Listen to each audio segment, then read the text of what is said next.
साथियों, कहते हैं कि समय समय की बात है, समय होत बलवान। यह समय है साथियों, किसी भी गरीब व्यक्ति को कभी भी राजा बना सकता है और किसी भी चक्रवर्ती सम्राट यानी कि राजा को कभी भी फकीर बना सकता है। समय है साथियों, एक गांव में एक गरीब किसान रहता था जो कि अपने बेटे से बहुत परेशान था कि उसका बेटा आलस्य का मारा हुआ था। उसे कोई भी कार्य उसका पिता कहता, वह पुत्र ऐसा था कि अपने पिता की बात भी नहीं मानता था। बस गांव में इधर उधर घूमना और इधर उधर की बातें करना उसका रोजाना यही दिनचर्या था। वह पिता अपने बेटे से बहुत परेशान होता है। वह सोचता है कि आखिरकार मैं ऐसा क्या करूं ताकि यह सही रास्ता पकड़ सके।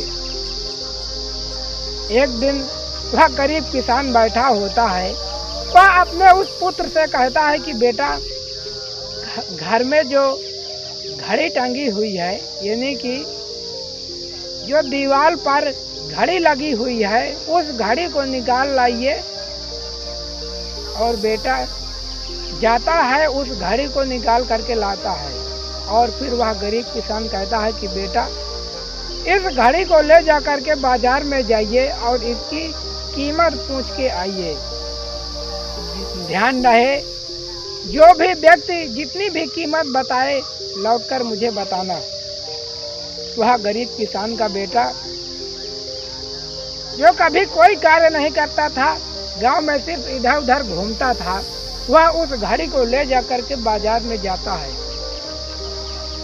और उस घड़ी की कीमत को पूछता है।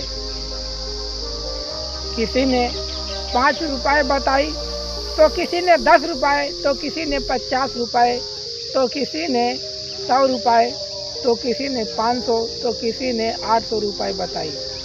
वापस जब दिन ढल गया तब वापस वह किसान का बेटा अपने घर को आता है और घर में आने के बाद अपने पिताजी से बताता है कि पिताजी, आज जब मैं मार्केट गया था इस घड़ी की कीमत को पूछने के लिए, तब किसी ने 5 रुपए, तो किसी ने 10 रुपए, तो किसी ने 50 रुपए, तो किसी ने 100 रुपए, तो किसी ने 500, तो किसी ने 800 बताई।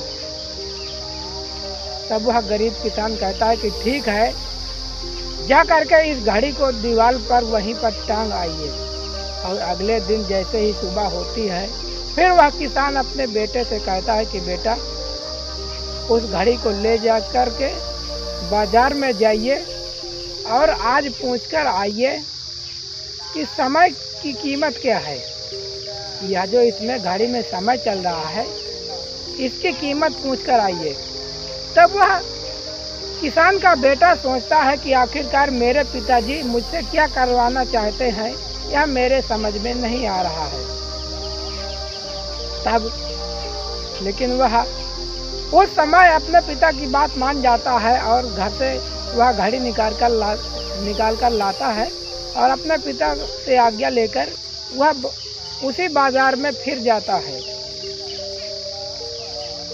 बाजार के वही लोग फिर देखते हैं उसे और कहते हैं कि यह तो पागल हो गया क्या, जो कल घड़ी लेके आया था और आज भी उसी घड़ी को लेके आया। आज वह किसान का बेटा बाजार में पूछता है कि समय की कीमत क्या है।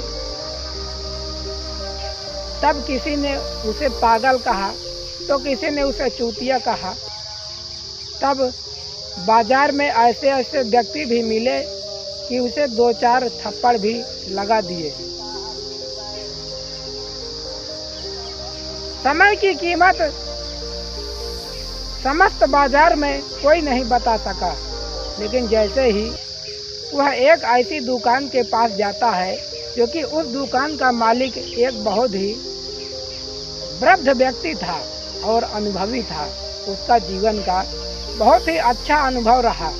वह उस बूढ़े व्यक्ति के पास वह किसान का बेटा जाता है और कहता है कि दादाजी, समय की कीमत क्या है?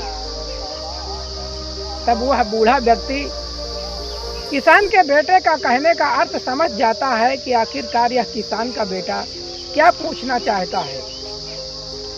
साथियों,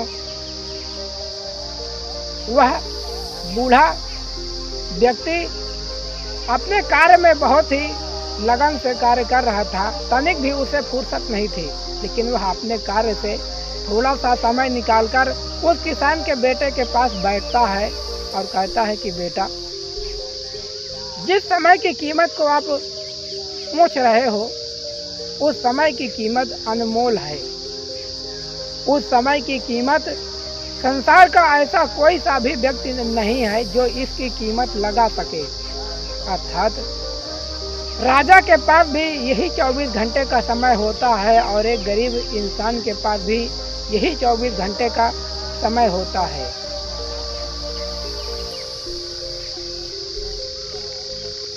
समय की कीमत बेटा अनमोल है, इसका कोई मोल नहीं है। वह किसान का बेटा उस बूढ़े व्यक्ति की बातों को समझ जाता है कि आखिरकार मेरे पिताजी आखिर मुझे क्या समझाना चाहते थे। साथियों, वह बूढ़ा व्यक्ति कहता है कि बेटा, समय की कीमत तो अनमोल है, मायने ये रखता है कि आप उस समय को किस तरीके से इस्तेमाल कर रहे हो, सही कामों में या फिर गलत कामों में। आप कितना उसी समय से आप कितना नया कर सकते हो और कितना अच्छा कर सकते हो। आप जितना अच्छा करेंगे, नया करेंगे, समय आपकी वैल्यू उतनी ही रखेगा। यदि आप समय की वैल्यू रखेंगे तब समय आपकी भी वैल्यू रखेगा। क्योंकि यदि कोई राजा है या व्यापारी है, साथियों, उसके पास भी यही 24 घंटे का समय होता है और आपके पास भी यही 24 घंटे का समय होता है। मायने यह रखता है कि व्यापारी और राजा अपने उस समय को अच्छे अच्छे कार्यों में लगाते हैं और कुछ नया करते हैं, और आप लोग हैं कि इधर उधर की बातों में वह अनमोल समय को व्यतीत कर देते हैं, क्योंकि ऐसा नहीं करना चाहिए।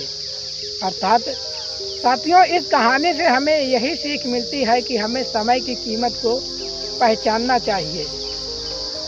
साथियों, वह किसान का बेटा उस बूढ़े वृद्ध व्यापारी से इन्हीं सब बातों को सीख लेता है और उसे धन्यवाद कहकर प्रणाम करके वापस अपने पिताजी के पास आता है खुशी खुशी, और पिताजी की बातों को वह समझ जाता है और अपने पिताजी के पैर छूता है, उनके गले लग जाता है और कहता है कि पिताजी, मुझसे गलती हो गई जो आज तक मैंने अपना यह कीमती समय फालतू की चीज़ों में बर्बाद कर दिया। आप महान हैं जो कि मुझे आपने समय का ज्ञान करवा दिया। मैं आपकी बातों को पिताजी समझ चुका हूँ। साथियों, वह गरीब किसान भी बहुत खुश होता है और वह किसान का बेटा वापस अपने घर आकर के उस घड़ी को दीवार पर टांग देता है और फिर वह कभी इधर उधर नहीं घूमता था। वह अपना समय अच्छे अच्छे कार्यों में लगाता था। तो साथियों, इस कहानी से हमें यही सीख मिलती है कि जीवन में कभी भी अपने समय को व्यर्थ नहीं जाने देना है। अपने समय का सही सदुपयोग करना है, क्योंकि संसार का सनातन नियम है कि समय को जिसने पहचाना है, समय ने भी उसे पहचाना है। समय को कभी व्यर्थ नहीं करना चाहिए। साथियों, वह समय दूसरा था।